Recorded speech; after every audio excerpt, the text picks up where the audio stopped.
Now you know how to give better feedback. How can you incorporate feedback from your peers? 1. Don't take it personally.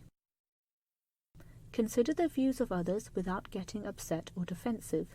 Learn to listen to comments, then discuss your views to reach an agreement and make adjustments based on that discussion.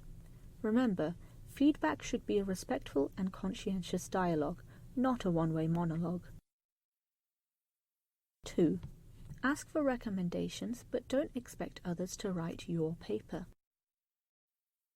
If you can't understand why someone made a particular comment, or you don't agree with a certain suggestion, ask for clarification, but don't expect others to correct your mistakes or rewrite your paper for you.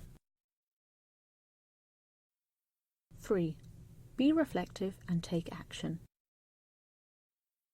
Make a list of issues found in your paper, prioritize them, think about ways to improve them, and design an action plan.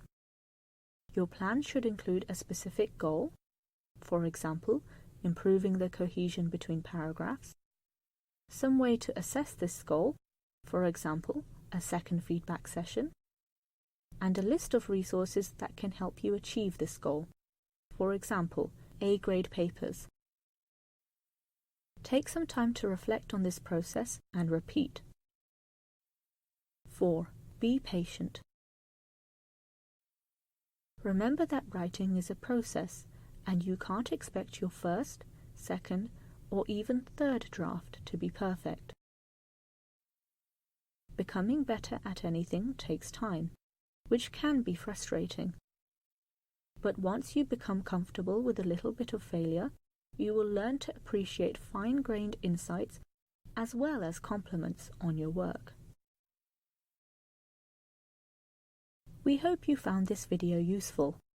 If you want to learn more about feedback or other ways to improve your academic communication, feel free to visit us. Hope to see you soon!